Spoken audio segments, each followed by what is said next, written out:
When you want it the most, there's no easy way out. Yeah.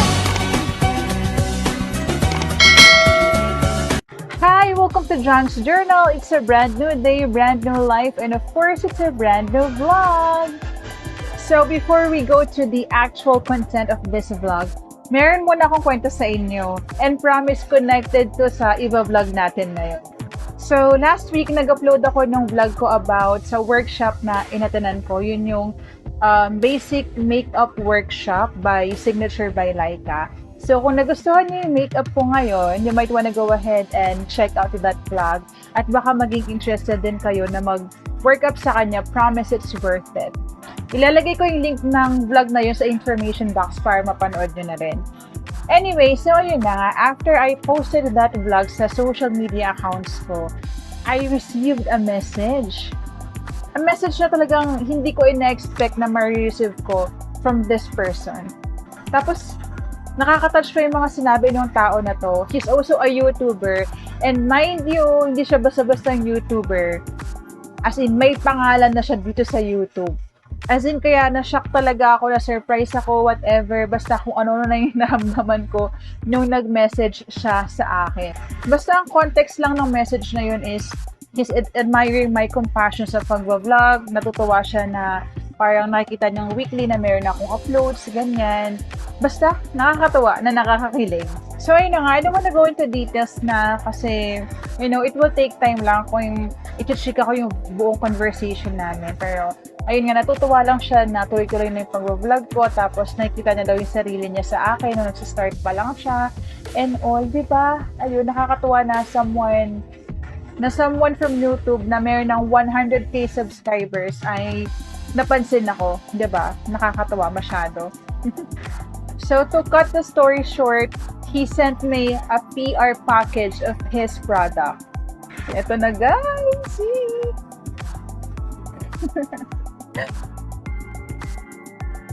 Alam niyo na.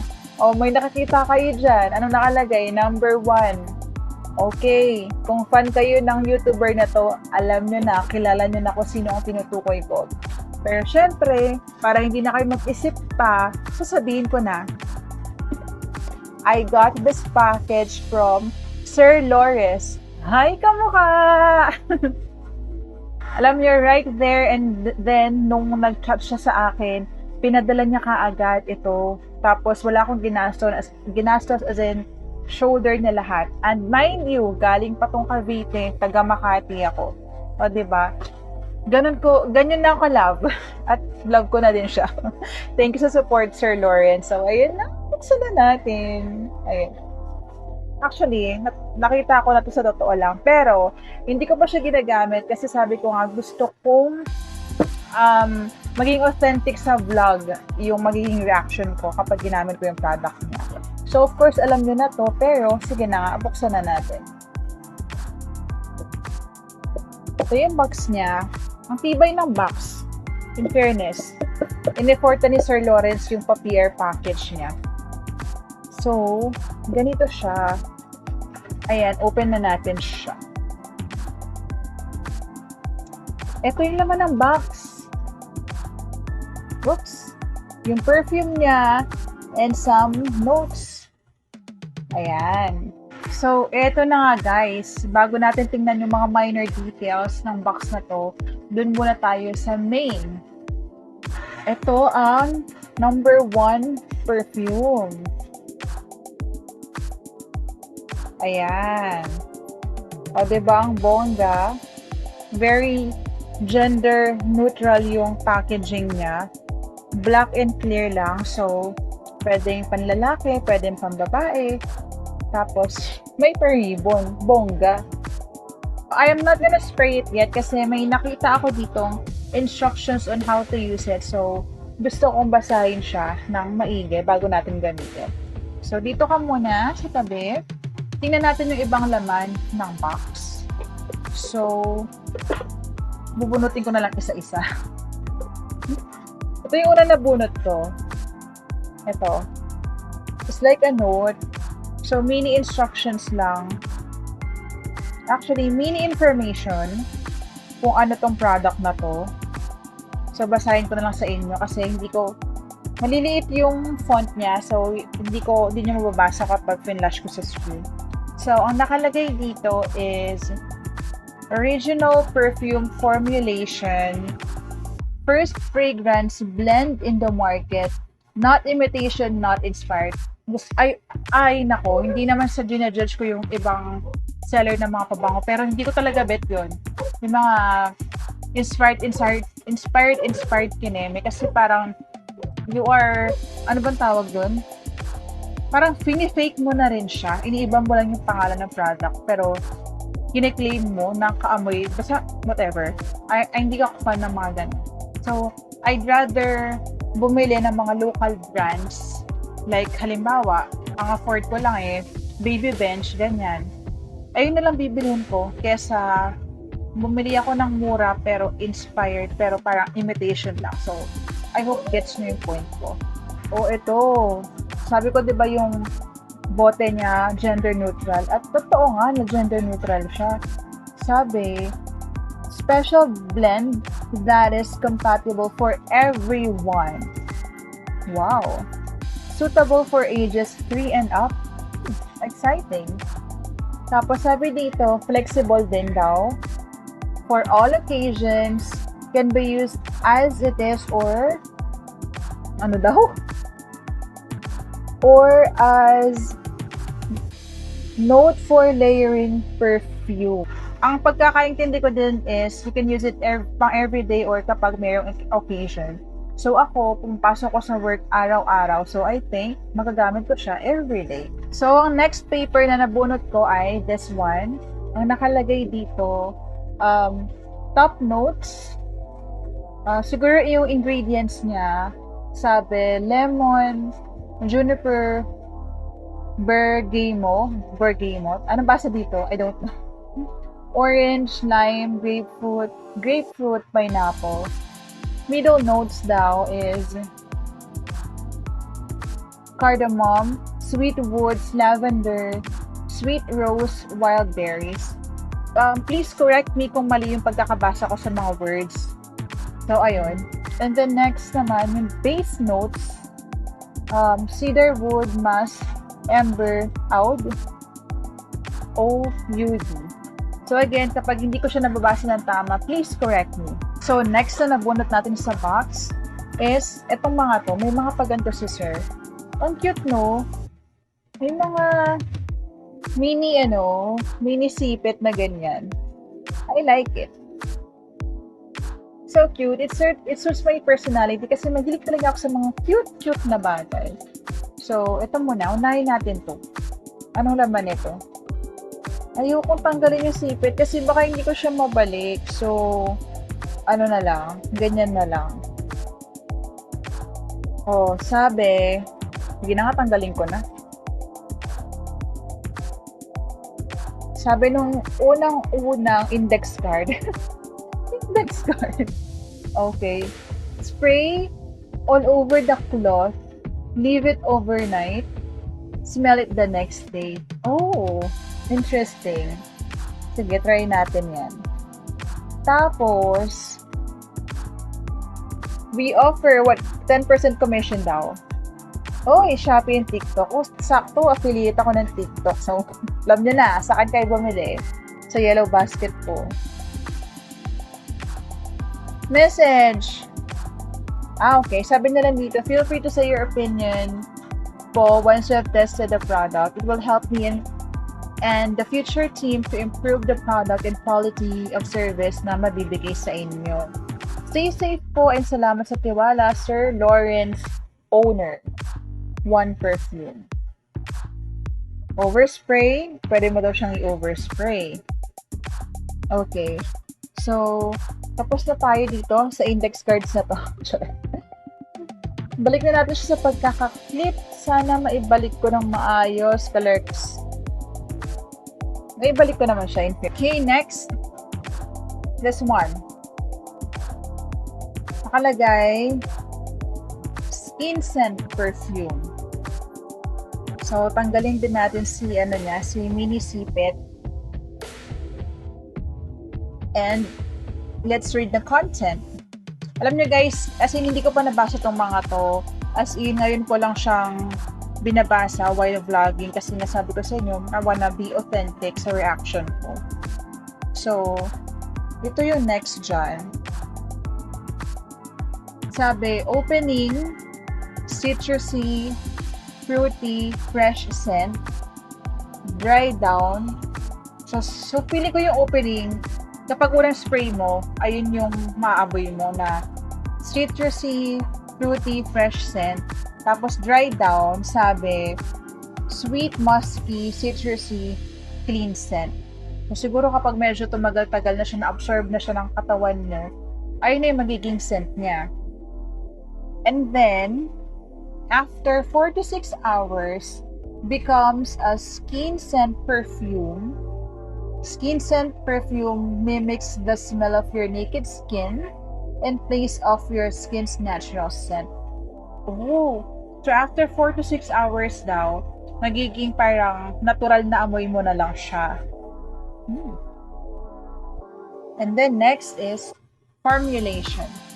Sabi, this blend is gender neutral for all ages and for all occasions.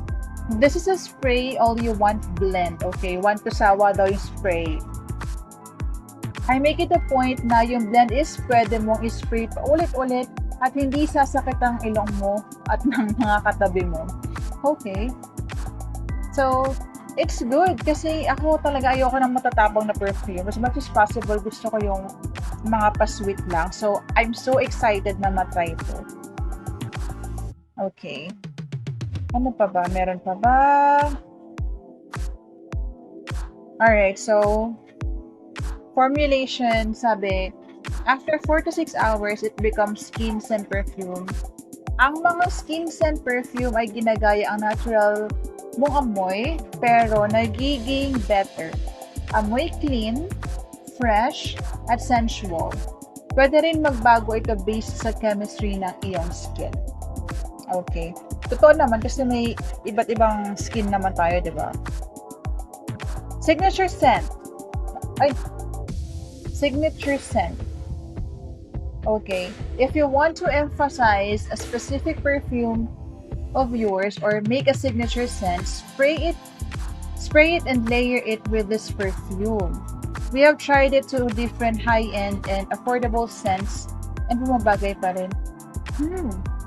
So parang pwede siyang, ang pagkakaintindi ko dito, pwede siyang maging base na perfume mo. So kung halimbawa mayroon ka talagang favorite na perfume na ginagamit, so siguro pwede mo siyang, I don't know, parang siguro kumbaga sa primer, sa makeup, primer muna siya. And then saka mo papatungan nung perfume na ginagamit mo. Ganon yung pagkakaintindi ko sa kanya. Sir Lawrence, if you're watching this vlog, please give me an update or correct me kung meron akong mga sasabing mali sa product mo. Okay, that's it for this index cards. And now we're down to this last set ng ganito yata.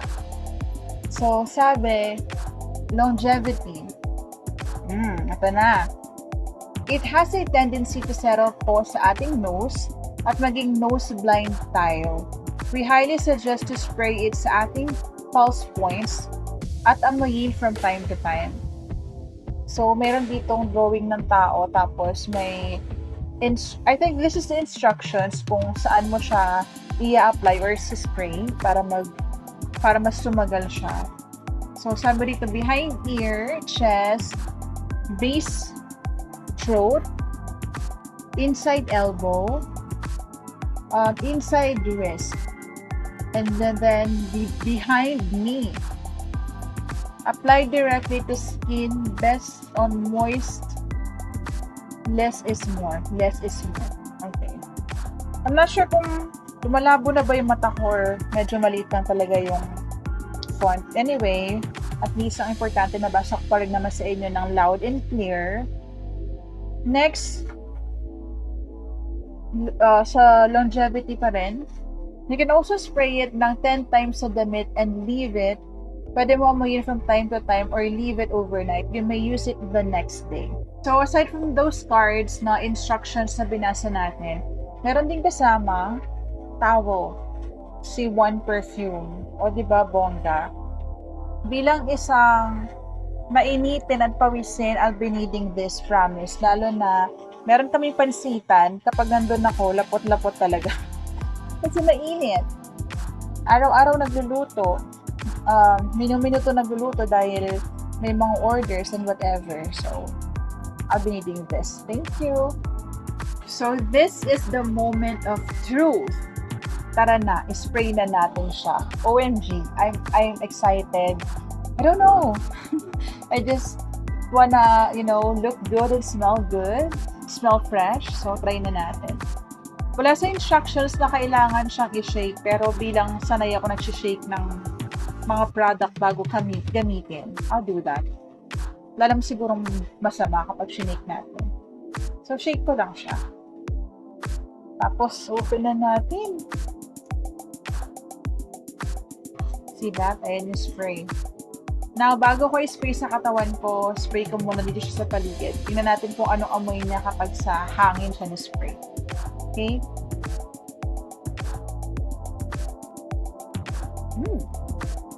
Ito nga yung citrusy, basta yun na yun, citrusy, fresh lang yung amoy niya.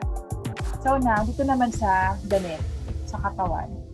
So sabi naman niya, spray all over, whatever, 1 to sawa daw. So, okay lang, gawin natin. Oh my gosh, ang bango! Walang GGID dahil sa bet ko to si Sir Lawrence at libre to. Ang bango niya, I swear. Tapos, totoo yung gender neutral. Malalaman pa kapag nag-set na po. So, ano ba dito? Ano pa ba? Ano pa daw? Behind ear. So, maglagay din tayo behind ear. Oh. Gusto niyo yan? Gusto niyo pa ganyang pa ganyang hikaw. I'm feeling extra today, kaya ganyan yung hikaw ko. So, pagpasensya nyo na. Uy. Behind ear daw. Tapos, sa lahat ng nakalagay dito, itatry natin ngayon kung saan siya pwedeng ilagay. Base of throat. Base of throat. Ito ba yun?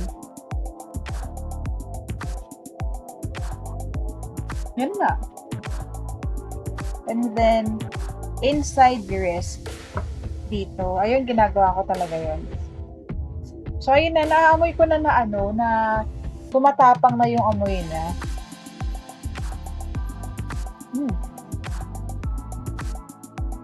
Ano pa daw? Saan pa nga yung isa? Inside wrist. And then, behind knee. Okay. Apply directly to skin. So, hindi ko napakita yung neck ko sa inyo. Kasi nakakatamad mag-ayos ng camera. Pero, ito. Dalawang behind knee ang gawin natin.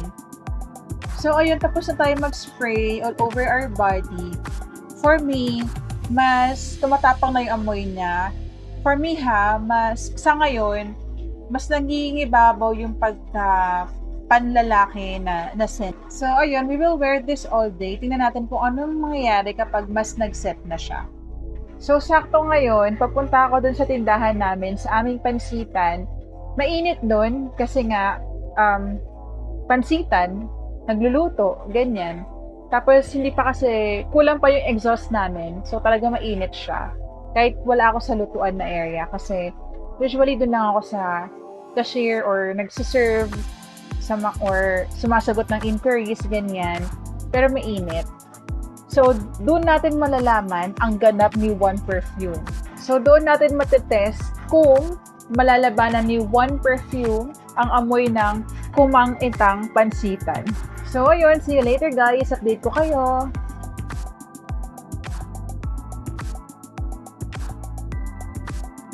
Okay, I'm back from the pansitan. Hindi ko na vlog or di na ako nakapagkuha ng video habang nandun ako sa pansitan namin kasi maraming tao, I've been busy. Kala ko makapag-vlog ako or whatever. Pero wait girl, ang daming takeouts, marami ding dine-ins kasi weekend ngayon. So yun, hindi ako nakapag-vlog doon, sadly. But that's okay. Ito na ako, umuwi na ako para magbigay sa inyo ng final review or my thoughts about the product. So number 1, nilista ko na lang siya dito sa aking notes. Okay, sabi, gender neutral but mas matapang yung masculine part. Yes, ay, ewan ko kung ako lang, ayun lang yung na-notice ko. Nung nag-set na siya, mas naging matapang yung amoy for me. Para siyang, for me, mas nangibabaw yung amoy panlalaki. But that's okay, hindi siya masangsang, hindi siya super tapang. Basta, it's just okay. It's just that for me, mas nangibabaw lang yung masculine part. Pero, compare naman siya, sobrang bango pa rin. Tapos sabi nila kanina, 'di ba, pwede mo siyang gamitin for everyday or kung may mga okasyon. For me, more like pang siya, pang special occasion. Kasi, yung amoy niya, basta how do I explain it? Kasi yung amoy niya kasi, it's classy. So, for me, mas pwede mo siyang gamitin sa mga okasyon kapag may events ka, pupunta kang kasal, binyag, or may awards ka, ganun. Pwede mo siyang gamitin. Pwede rin naman siyang pang everyday kasi reasonable naman yung price kapag naubos mo siya kaagad, then go ahead, bili ka lang ng bago, di ba? So, parang lang siya, I forgot to ask kung magkano, pero alam ko kasi pina-follow ko to si Sir Lawrence nakikita ko mga post niya. 300 something, hindi ko lang alam yung exact amount, basta 300 plus lang siya. Hindi siya 500, basta 300 plus lang siya. So, ayun nga, pwede mo siyang gamitin everyday, pang work, ganyan. Pero, kung nasa bahay ka lang, it's up to you, pwede pa rin nga. Pero more like pang pang special occasion, for me ha. For me lang naman. And then next, ayun, nalabanan ng amoy pansitan. So, kapag pumupunta ako doon sa tindahan namin, I swear, yung amoy ko, girl, di mo malaman toyo, suka, mantika, ganyan. Lalo na si Ernie Mar, kasi siya yung mas nagtatagal doon. Kumakapit talaga yung amoy. And with this, meron namang kumapit na amoy sa akin, pero mas nalabanan ni one perfume, yung amoy ng pansitan. Hindi ako mabaho. Basta yun, how do I say this ba? Siguro dahil siya, oil-based perfume, na bago ako pumunta doon, nag-set na siya sa katawan ko, na bumao na siya sa skin ko, ganun. Kaya nung nag-stay ako doon sa pansitan, na niya, na parang na-filter niya na yung mga mababahong amoy. So, that's why, amoy fresh pa rin ako ngayon. And I know hindi niyo ako naamoy, basta pag nag-purchase kayo nito, ayun, maiintindihan niyo kung ano yung sinasabi ko. Usually kasi kapag nasa tindahan ako, kapag bago ako umuwi, nagsispray muna ako ulit ng pabango ko kasi ayoko namang mag-commute na ganun yung amoy ko, diba? Though hindi naman siya ganun kalayuan, pero nagmo-motor kasi kami. So, basta, ayoko lang maamoy ng tao na amoy pansitan ako. But with this one, hindi ako nakapag-spray ulit bago umuwi kasi unang-una kasyungahan ko, naiwan ko siya dito sa bahay. So, dapat nga, dadalhin ko siya doon para mag-spray ako doon ulit if needed. Pero parang okay na rin na naiwan ko siya dito sa bahay pala. At least, na-try ko talaga kung gaano siya katibay, diba? Next is, let's talk about the bottle or the packaging. Totoo naman na gender neutral siya kasi nga black and clear lang. Pwedeng pang girl, pang boy, LGBTQA+++. Ayan. Tapos, ang classy ng packaging niya, salit-salit siya tingnan. Diba? Hindi siya cheap looking. Mukha nga siyang international brand, diba? Look at that. Pwede itong lumaban sa mga super branded brands na mga bet natin, diba? But this one is local. Pero I just have one comment, para sa akin lang naman to, na it will be more classy kapag wala na tong ribbon or itong bow. Kasi for me, yung bottle lang itself, it can stand alone. Classy na siya tingnan without this ribbon. Okay lang din naman yung ribbon, pero for me, it's better na wala siya. And ito, kanina ko lang napansin, guys. I like the, parang, yung logo kasi niya, kapag tinitigan mo siya in person, mukha siyang may, mukha siyang may 3D effect. Kapag ginalaw-galaw mo siyang ganyan, it's, may part na glossy, shiny, tapos, I don't know how to explain. Mukha siyang, alam niyo kapag kasi for sure, majority ng viewers ko, millennials or 90s babies like me. Naalala niyo yung kapag may chichirya, yung mga malalaking chips, tapos may mga freebie siya, yung mga sticker, yung glossy sticker na makakapal, I don't know what's that called. Para siyang ganun. Ayun o, sana kasi makikita sa camera na ganun siya. But it's not. Hindi siya kasi nakikita sa camera. Pero in person, parang ganun yung effect niya. Shiny, glossy, basta, shalit-shalit. OMG, that's it about one perfume. Again, thank you so much, kamukha, Sir Lawrence. Thank you dahil isa ako sa mga napili mong bigyan ng product mo. Sobrang na-appreciate ko to. More power to you sa channel mo, sa business mo. And I promise, katulad nga na sinabi ko sa'yo sa chat na kapag ako naman yun nandyan, I will pay it forward. So ayun, kung nainganyo kayong i-try itong one perfume, bilang andito naman kayo sa YouTube channel ko, i-invite ko na kayo na sa yellow basket ko na lang kayo sa TikTok mag-purchase. Of course, ilalagay ko yung link na yan dito sa information box. And of course, before you go, I want to remind you that you are enough and beautiful the way you are. Thank you so much for watching Jang's Journal. I'll see you again next time. Bye! Good night! One perfume! Purchase na!